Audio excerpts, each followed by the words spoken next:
Sa mga nagtatanong nito, sana makarating itong bidyong ito sa inyo kasi araw-araw ko itong nakikitang comment at message sa akin. Pwede bang gamitin ang carbon plated shoe sa daily run? Pwede ba ito sa mga beginner sa pagtakbo? Nagkakos ba ito ng injury? Ano ang pros and cons ng carbon plated shoe?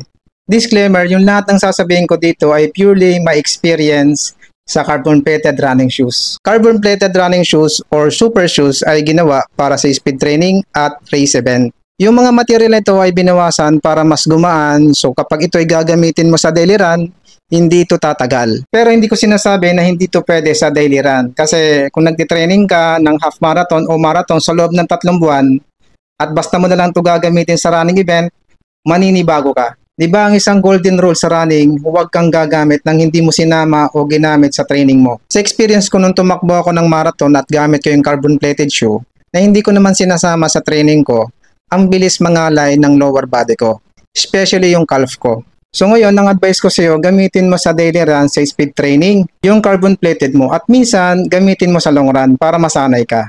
Pwede ba ito sa baguhan? Yes, pwede. Bakit naman hindi?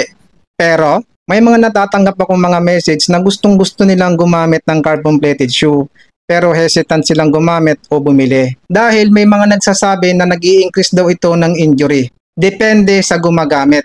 Kung mabigat ka pa o overweight ka, well, hindi pa pwede sa iyo ang carbon plate. Dahil ang ibang carbon plated running shoes ay hindi ganon ka-stable. Baka yun ang mabili mo o mapili mo.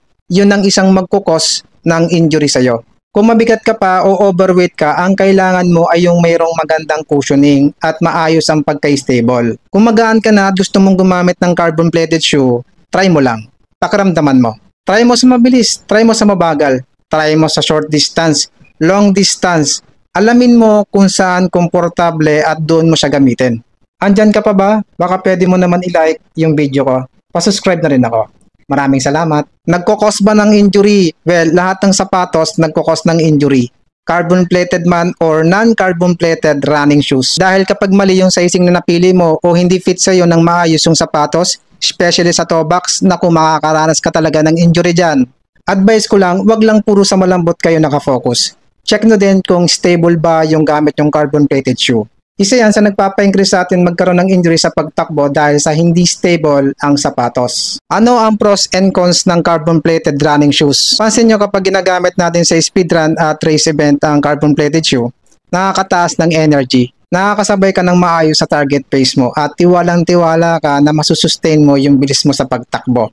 Mas malambot, mas responsive, mas magaan itakbo ang carbon plated shoe. So makapag-perform ka ng maayos dito. Mas nag-i-improve yung mga personal record ko kapag ang ginagamit ko ay yung carbon plated shoe. Ang laking tulong kasi ng carbon plate sa rebound ng sapatos. Yung kada hakbang mo hindi masyadong ma-effort kaya hindi ka basta-basta napapagod at ganado kang tumakbo. So ano naman ang cons nito? Unang-una, mas mahal to sa mga non-carbon plated shoe. Pangalawa, hindi siya ganon ka-durable. Pero hindi siya basta-basta masisira. Depende siguro sa ibang brand. Guys, kapag bibili kayo ng carbon plated shoe, kuha muna kayo ng mga info kung wide ba ito or narrow toe box. Sa sizing, true to size ba ito o hindi. Check nyo din yung rubber outsole niya kung makapit ba sa basang kalsada.